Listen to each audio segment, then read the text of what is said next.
vida perguntando. E a gente tem que dizer: sim, Senhor, eu reconheço que eu tenho falhado. E eu não tenho conseguido fazer a tua vontade. A nossa vida, queridos, diante de um Deus amoroso, que não é um Deus como o Mauro, que um dia chega numa cerimônia e diz: eu prometo amar-te até que a morte nos separe. Não, queridos, a palavra de Deus, o amor desse Deus é de um Deus que prometeu nos amar, mesmo que a morte nos separasse. Porque Jesus morreu por mim e por você e foi preparar-nos lugar.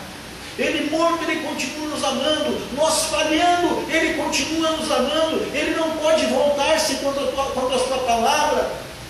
Ele ama a mim, Ele ama a você, queridos. Nós tentamos buscar, entender teologicamente, estudamos e procuramos muito de Deus, sobre batismo, sobre ceia, sobre o que Deus quer, sobre o que Deus não quer. O que eu quero dizer para você é o seguinte: Deus é amor. A Bíblia diz que Deus é amor.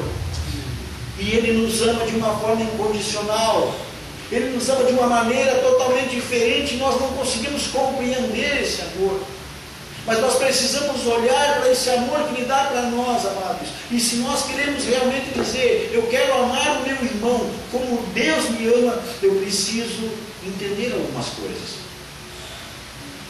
Queridos, eu quero fazer aqui um paralelo, eu quero fazer aqui algo para talvez ficar um pouco mais fácil de nós entendermos. O Antigo Testamento é a palavra de Deus, é a revelação de Deus aos profetas, aonde havia uma palavra escrita, aonde havia os testamentos, aonde havia os pergaminhos, aonde eles se encontravam na sinagoga e liam as promessas, e liam as leis e aprendiam aquilo. O judeu, querido, ele aprende desde pequenas leis de Deus. Nós deveríamos aprender os 10 mandamentos na escola. Nós deveríamos aprender, porque lá nos 10 mandamentos está escrito que nós devemos honrar pai e mãe para que se prolonguem os nossos dias sobre a face da terra. E o judeu aprende isso desde criança, e ele não se desvia disso. E nós deveríamos aprender isso, porque daí não teria filhos batendo na cara de pai, não teria filhos desrespeitando pais, não teria, como nós vemos pela televisão muitas vezes, filhos matando os pais. Mas o Antigo Testamento, amados, era lido naquela época, era estudado naquela época como a lei de Deus. O Novo Testamento, amados, é a vida de Jesus Cristo, é o Deus, é o Emanuel, o Deus conosco, o Deus que se fez carne, o Deus que desceu dos céus, encarnou aqui nessa terra para andar junto com o povo, para ensinar o povo, para demonstrar ao povo o amor de Deus. Não mais livros escritos, mas o Deus encarnado na terra, o Emanuel, o Deus conosco, Jesus Cristo, encarnado, andando no corpo de homem, fazendo, colocando na prática aquilo que as Escrituras ensinavam. Você vai encontrar várias partes, vários textos da Bíblia, Jesus dizendo para eles assim: vocês não conhecem a lei? Jesus dizia para eles: vocês conhecem a lei. Vocês estudaram a lei. O que Jesus estava fazendo? Ele estava trazendo na prática o reino de Deus. Esse reino de Deus, amados, eu e você precisamos colocar na prática.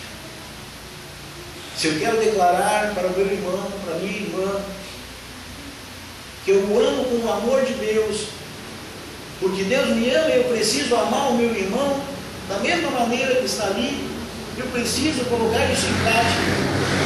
E uma das maneiras que nós temos para colocar esse amor em prática é perdoando. Amém? Perdoando. Pastor, de novo, vamos bater na tecla do perdão? Vamos. Por quê? Porque é algo que nós precisamos sempre estar alimentando dentro de nós. Esta palavra, para que aprendamos a perdoar verdadeiramente. Amém? Eu gostaria de convidar você, se você pode abrir a sua Bíblia em Colossenses capítulo 3, versículo 13. Colossenses é lá nas cartas do Novo Testamento, ali depois de Filipenses. Se você não puder abrir, só presta atenção, a gente vai ler aqui. Colossenses, capítulo 3, versículo 13, diz assim: suportai-vos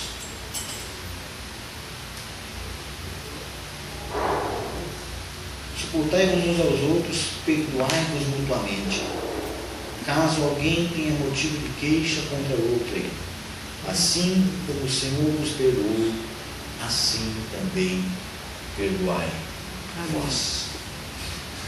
Amados, para mim dizer para você que eu te amo, como Deus me ama, eu preciso te perdoar.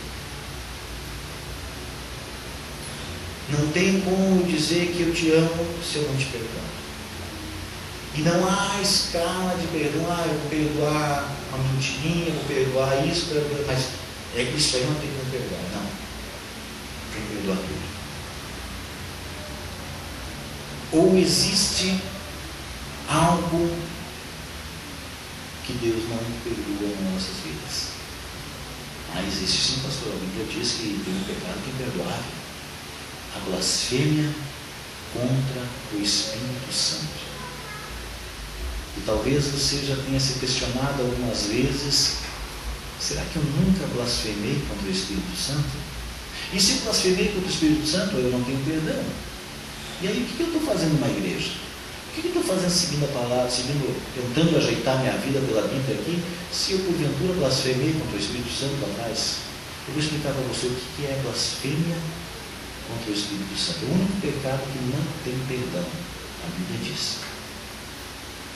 Blasfemar contra o Espírito Santo, nós temos que pegar um conteúdo da Bíblia.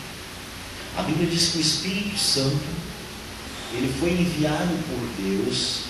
Jesus diz assim: eu vou para o Pai e vos enviarei o Espírito Santo, o qual vos convencerá das coisas que vos tenho dito.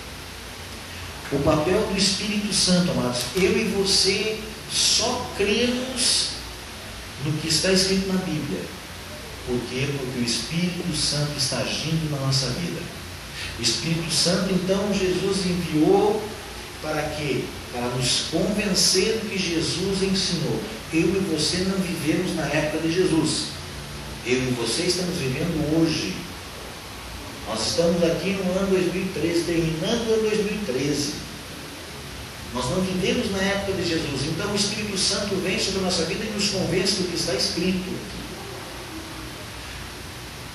O que está escrito aqui é que só existe uma condição de alcançarmos o perdão. Independente do que tenhamos feito, só existe uma condição de alcançarmos o perdão. O que é? É crer que Jesus Cristo morreu na cruz do Calvário para, através do seu sangue, eu e você termos o perdão.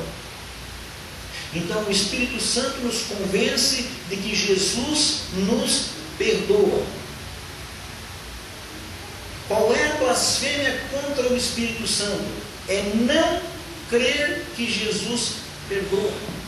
É não aceitar Jesus na nossa vida, não aceitar Jesus como aquele que nos perdoa. Este é o pecado imperdoável.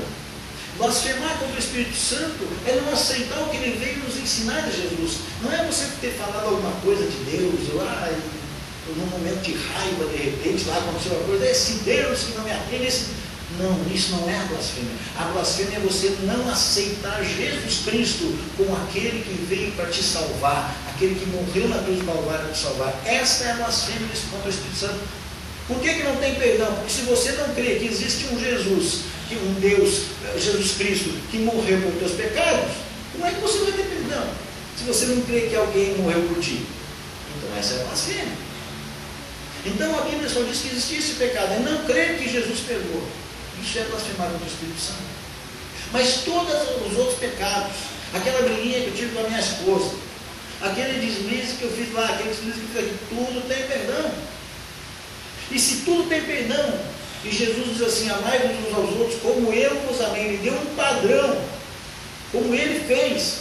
Então, queridos, eu não tenho como julgar o teu pecado, julgar o teu erro e dizer: esse erro não tem perdão. Não. Eu tenho que te amar.